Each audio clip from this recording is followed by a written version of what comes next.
Whether you love to teach or you love to learn, online learning is a great format. It gives us opportunities to explore at our own pace, and it gives us the opportunity to see the best of what is available. I want to connect some of the dotted lines for anybody that might be interested in teaching or learning with me. One of my favorite quotes is from Clara Barton, and she said, "I have an almost complete disregard of precedent and a faith in the possibility of something better. It irritates me to be told how things have always been done. I defy the tyranny of precedent. I go for anything new that might improve the past." And to me, that's what teaching is all about. That's what academia is about.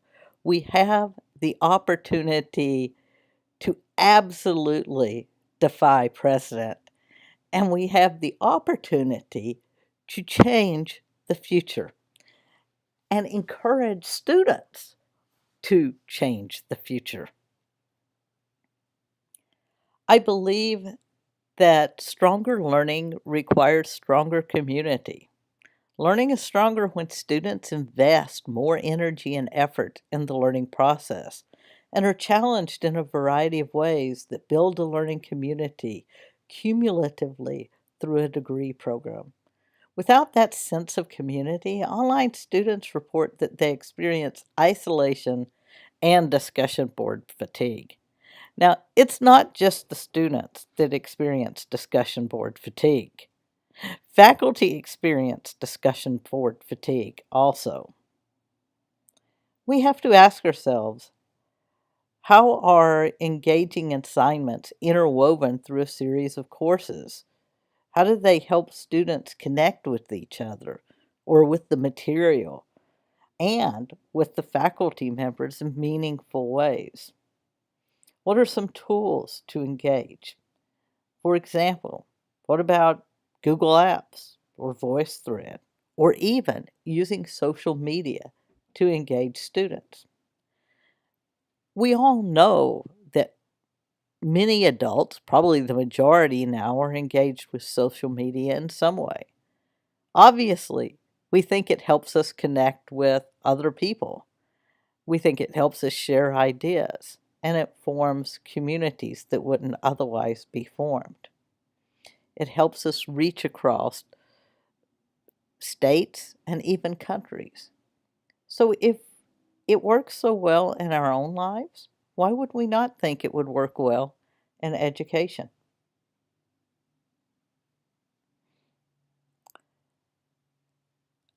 I have these rules that I like to use in learning and teaching. First, I believe it's important to respect students' time as well as my own. I do not believe, nor do I assign busy work. If I've assigned it, I assigned it because the assignment has value. It helps people to take the information they've learned and apply it in a way that will have meaning and help them remember what they have learned. I take full responsibility for the content. If it's not good or it's wrong or it's outdated, it's on me. I believe it's important to put one's passion on full display, and I expect it from students. I think it's important to learn to be a great communicator. And many of the assignments that I will give students are to help them learn to communicate better. I discipline myself so others don't have to. In other words, I try to grade in a timely manner and to make my assignments in a consistent and timely manner. I don't think a student should have to guess at the first of the semester how much work the class is going to be or whether or not I'm going to actually have them read all the books that I had them purchase. I don't think that education should be a guessing game. I think that it is important to put students' preferences first. There are going to be things that do not work well with groups of students. I think one of my examples is I really think it's important that people learn to work as a team. And as a result, I think that it's important that people learn to do group presentations. Now, one of the problems with group presentations in an online format is that it is difficult to coordinate the time. While it's a valuable experience because in real life experience and in work, you will need to coordinate with people who are not in the office with you, who may be in different states or different parts of the country, different time zones, and have various schedules. I understand that the exceptional amount of time that can take in a 3-hour course may not be practical for all students. So sometimes I think it's a good assignment, and if a class is too big and there's too many students that will be in a group, then it's probably not a wise assignment. I want everyone to be a competitor. I think it's important to create the best class possible. I think it's important that students should want to be the best student in the class. Change is a must. If it isn't working, fix it. I think innovation and education is essential, and that means from time to time it's necessary to try new things in a class. It does not mean that a student is being treated like a guinea pig. It means that we must continue to be innovative. If we're not moving forward and we're just standing still, the world is going to pass us by. And finally, there is no such thing as too short. Lectures that are recorded and videos should be as short as possible in snippets that will keep people's attention, and then we need to move on. I can do multiple videos to explain multiple concepts, but most people will not listen to an hour-long video or a 2-hour-long video, and certainly not a 3-hour-long video, unless it's an action movie. And even then, at the end of 3 hours, most people are going to get up and go for popcorn. The objectives in any online course, I believe, should be to make learning engaging. I like to thread social determinants, cultural fluency, and the care of the medically underserved throughout the curriculum and throughout my courses. I use develop I use and develop unfolding case studies that capture policy, social, and cultural issues. I encourage reading beyond what is required, and I hope that I succeed in building a sense of community online. So, what does online learning look like to me? I try to make sure that all courses are compliant with the Quality Matters rubric. Anybody that wonders what it is can Google it, and you will quickly find multiple references. I am committed to innovation. I believe that online learning should bring the best lectures to students.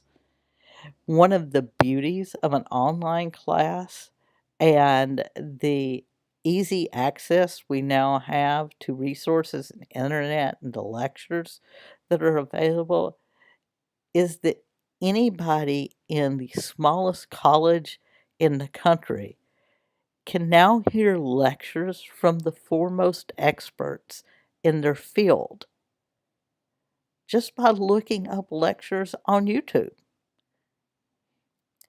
I think it's important to be flexible and to adjust to various teaching styles.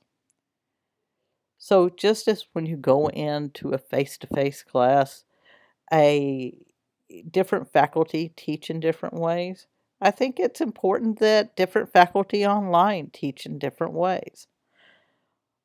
While we hope in academia that what we're doing is building well-rounded adults that are ready to go out and change the world, we're also supposed to be preparing people for the workforce. If people can't be flexible, they are not going to be a very valuable employee and they're going to find working somewhat difficult. I firmly believe and hope that my class isn't like everybody else's class. I want immediate feedback from students, and so the simplicity of social media feedback is appealing to me. Now, there are things I don't like about feedback. I don't think I've ever looked at Rate My Professor in my life, probably never will, because I don't think that it promotes kindness based on what people have told me. But I do think it's important to ask for immediate feedback from your students and that they should feel free to give it. My vision is to be part of making lives better by promoting health as an act of social justice. And in any healthcare field, every class should be promoting health. My goals are to advocate for greater understanding of the linkage between practice, research, and policy, to be a partner in influencing the future of healthcare and in what it means to nursing education, and to be innovative, to try to explain to students what is desirable, what's possible, and what is viable in the marketplace. All of this can be evidenced by supporting change that advances nursing education, enabling learning through reading, engaging, and exercises, and promoting cultural fluency and self-understanding. There are many tools that I like to use, and they all have their pros and cons. I like to use Google Docs for writing papers because I think it is a great way to get feedback. But if you are one of the people that is obsessed about APA or MLA or other formats, you really can't get them in the perfect format in a Google Doc, and it causes an extra step to take them out of the Google Doc, then format them and submit them. I'm not that obsessed about format, so it doesn't matter that much to me. The pros are it really forces more extensive reviews by peers. It keeps a running record of not only the peer comments, but any changes that a student made to the paper. And it allows me as the professor to see the papers that's being written. And it tends to result in more thoughtful papers that are written over time. VoiceThread is an amazing tool to use for students to make presentations or for faculty that want to make presentations. It's easy, I can load it. So some of the cons is it's great when it's working, but like any technology, there are times when it's difficult to access it or the site is down. If the class is too large, it can be way too time consuming to grade all the presentations on a voice thread if you're having students do individual presentations. For students, I frequently hear complaints that the site goes down. The pros are if you mess up a slide, you don't have to record the whole presentation over again. You record one slide at a time. It's really easy to learn. It's great for shared presentations. It builds a sense of community because you can see people's face as well as hear their voice. And then when students do come face to face, they actually already know each other.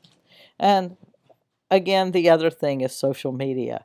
YouTube brings the greatest minds and experts in the field into every classroom. It is the greatest source of free guest lectures you will ever find. Facebook, Twitter, Google Docs, LinkedIn provide quick access to the latest news and trends if we teach students how to search them. Write What Relevance is a quick and easy way to search relevant content, and ResearchGate is designed for academics and researchers to share their work, and we should always be introducing it to students. Teaching is the heart of academia. My approach to teaching online is I do what I enjoy. If I'm having fun, students are more likely to learn. I want students to learn more than I want them to get an A. I think too many people are too obsessed with the A, and they try so hard to check all the boxes and get all the points that they forget that learning is fun. If students hate the tool, then I try to find something else.